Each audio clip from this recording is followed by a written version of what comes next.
Hello எல்லாருக்கும் வணக்கம். என் பேரு ஆதர்ஷ். இந்தியா வந்து அவரோட 2வது சூப்பர் ஃபோர்ஸ் மேட்ச ஜெயிச்சுட்டா.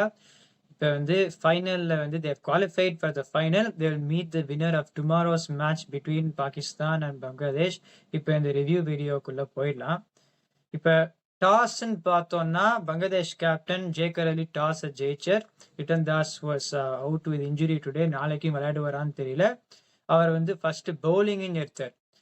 இந்த துபாய் கண்டிஷன்ஸ்ன்னு பார்த்தோம்னா அது வந்து இட் ஃபேவர்ஸ் சேசிங்கிறதுனால ஃப்ரம் இந்தியன் பெர்ஸ்பெக்டிவ் எனக்கு India should be tested when batting ஃபர்ஸ்ட்னு இருந்தது. It is good that it happen today. அப்புறம் பிளேயிங் லெவன் பார்த்தோம்னா நான் எதிர்பார்த்த மாதிரி இந்தியா லெவனை மாத்தலை. நான் போக போக நான் இன்னும் கொஞ்சம் இதை பத்தி விஷயம் சொல்றதுக்கு இருக்கு. பங்களாதேஷ் ஒரு 11 பார்த்தோம்னா எனக்கு இந்த மேட்சுக்கு முன்னாடி இந்த ரொட்டேஷன் பாலிசி எப்படி வரும்னு தெரியல. நாளைக்கு அவளுக்கு பாகிஸ்தானுக்கு எதிராக நான் சொன்ன மாதிரி மேட்ச் இருக்கு. இந்த கேஸ்ல பர்வேஸ் ஹுசைன் இமான் வந்து சாதாரணமா ஓப்பனிங்ல தான் விளையாடுவார். அவர் வந்து நம்பர் 3க்கு வந்துட்டார். ஆனா இன்னைக்கு நல்லா விளையாடினார். இந்த ஃபாஸ்ட் போலர்ஸ் வந்து தஸ்கீன் அஹமத் அண்ட் ஷரீஃபுல் இஸ்லாம் வந்து வெளியில உட்காந்துட்டு இருந்தா எனக்கு பொறுத்த வரைக்கும் நாளைக்கு one of those two will play in place of Mohammad Saifuddin. இப்ப என்ன நடந்ததுன்னா முதல் 3 ஓவர் 17 ரன்னுக்கு தான் போச்சு. இந்த தன்சீம் மசான் சகீபை எதனால ஒருத்தனாய் வெளியில உக்காத்தி வச்சிருந்தான்னு எனக்கு புரியல. அவர் வந்து was getting the ball to move away from the right hander. அப்புறம் நசூம் அஹமதும் அந்த முதல் ஓவர் வந்து இந்த ஆர்ம் பால் வந்து கண்ட்ரோல்டா போட்டார். இப்ப இந்த அட்டாக்ல பார்த்தோம்னா போன மேட்ச்லயே என்ன இருந்தது, இந்தியா கிட்ட ஒரு 2 அட்டாக்கிங் சீமர்ஸ் அது பவர் பிளேல போடுறதுக்கு இல்லைன்னா வாய்ப்பே கிடையாது. As a bowling side Tanzim Hasan Sakib can strike up front இந்த பவர் பிளே. முஸ்தாபிசுர் ரஹ்மான் பழைய மாதிரி கிடையாது, பவர் பிளேல எஃபெக்டிவா இருக்கிறது கிடையாது. முகமது சைஃபுதீனும் அவ்வளோ வேகமா போட மாட்டார். அந்த பவர் பிளேல அந்த விக்கெட் டேக்கிங் த்ரெட்டும் இல்லை. நசூம் அஹமத் வந்து ஒரு கண்ட்ரோல்டா ஆர்ம் பால்ஸ் போடுவர்.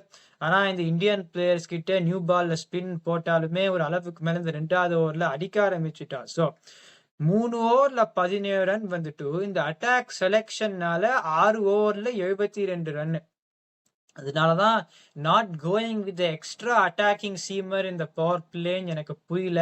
ஒருவேளை ரெஸ்டிங் பால்சின்னு சொல்லலாம், ஏன்னா அடுத்த நாள் match. But purely looking at this combination, Rishad Hossain can bat, Nasum Ahmed can bat, Tanzim Hasan சகீவும் ஒரு அளவுக்கு பேட்டிங் விளையாடுவார். அதனால முகமது சைஃபுதீனோட batting ability also compared with his bowling ability with Shoriful Islam and Taskin அஹமத்னா அந்த செலெக்ஷன் தான் அந்த 168க்கு கொண்டு போச்சு. இல்லைன்னா பங்களாதேஷ் வந்து அந்த ஃபர்ஸ்ட் இன்னிங்ஸ்லே they gave a good account of themselves.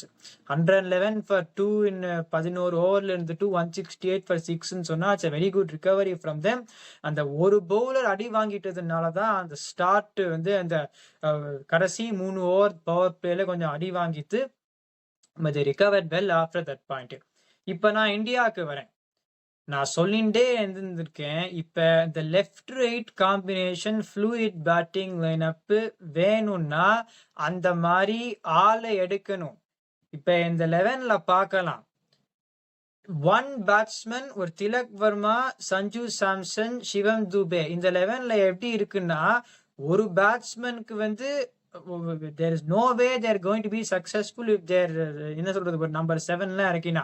இன்னைக்கு சஞ்சு சாம்சன் நம்பர் 8 கேட்டா லெஃப்ட் ஹேண்டர் வந்து அவுட் ஆயிட்டு அக்ஷர் பட்டேல் வந்து இறக்கலான்னு யோசிக்கிறா. அவர் வந்து 15 பந்துல 10 ரன் அடிக்கிறார். எனக்கு வந்து ஒண்ணுமே புரியல. ஸோ அவ்வளோ பேக்கிங் கொடுத்த சஞ்சு சாம்சன் வந்து இந்த left hand right hand combination சொல்லி அவரை இறக்காத இருக்கிறது எனக்கு புரியவே இல்லை. ஓகே, சிவம் தூபே நம்பர் 3ல இறக்கினா some people may say Shivam Dube to get more batting time. ஆனா அப்ப திலக் வர்மாக்கு நம்பர் 5ல என்ன ரோல் இருக்கு, சாம்சனுக்கு நம்பர் 8ல என்ன ரோல் இருக்கு எனக்கு தெரியல. ஸோ பிகாஸ் ஆஃப் தட் அந்த இது வந்து ஒரு டீப் பேட்டிங் லைனப் மாதிரி இருக்கு. நான் திருப்பியும் சொல்றேன், இந்த 112 ஃபார் 2 in 11 ஓவர்ஸ்ல இருந்து எதனால அவ்வளோ ரன் வரலன்னா not because the players are capable. கண்டபடி பேட்டிங் லைனப்ப மாத்தின்னு இருந்தா இந்த மாதிரி தான் நடக்கும். அப்படி மாத்துறதுக்கு இஷ்டம் இருந்ததுன்னா, அதுக்கு தகுந்த மாரி பிளேயரை எடுக்கணும். ஒரு ரியான் பராக் நம்பர் 3லயும் விளையாட முடியும், நம்பர் 6லயும் விளையாட முடியும். அந்த மாரி எடுக்கணும். இந்த பேட்டிங் லைனப்ல வந்து நெறைய பேருக்கு ரோலே இருக்காது இந்த மாரி மாத்தின்னு இருந்தா. ஸோ எப்படி பண்ண போறான்னு தெரியாது. அதுக்கு மேல ஒரு பெரிய ரிஸ்க். பும்ரா 3 ஓவர் இந்த பவர் பிளே. ஒரு 3வது சீமர் இல்லாதயே விளையாடுறா.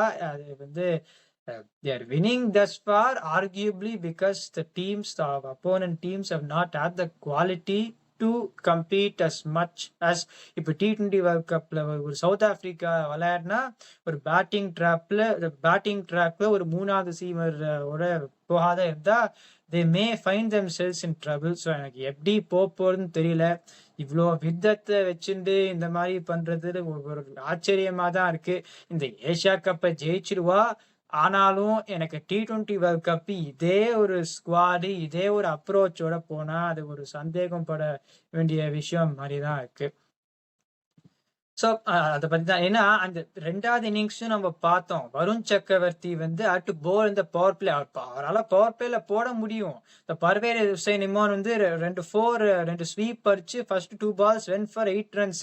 பங்களாதேஷ்க்கு வந்து இந்த எக்ஸ்பீரியன்ஸ் இல்லாததுனால தான் இப்போ இந்த சைஃப் ஹசன் திருப்பி நன்னா விளையாடிட்டார். They got a good opener there. அதை தவிர வேற யாருமே வெரி குட் பிளேயர்ஸ். பட் அந்த ராவா இருக்கா. இன்னும் கொஞ்சம் 2-3 வருஷம் ஆகும் for them to reach that லெவலுங்கிறதுனால இந்தியா வந்து இந்த மேட்ச்ல பொழைச்சா. Apart from Saif Hassan, Parvez Hossain, Emon briefly யாருக்குமே பேட்லேயே படலை. ஆனால் T20 வேர்ல்ட் கப்ல with encounter this kind of சிச்சுவேஷன்னா எனக்கு தெரியல. ஸோ ஓவரால் இந்தியா ஜெயிச்சிட்டா எஸ். ஆனாலுமே இந்த பேட்டிங் லைனப்பை வந்து குழப்பறது, பவுலிங்ல வந்து ஒண்ணுமே ஒரு ஹர்ஷ்தீப் சிங் எடுத்துன்னு வராதது வந்து எனக்கு ஒண்ணுமே புரியல. இப்ப சஞ்சு சாம்சன் நம்பர் 8 அவர் வந்து இந்த நம்பர் 8 பேட்ஸ்மேனுக்கு பேட்டிங்கே கிடைக்க போறது கிடையாது.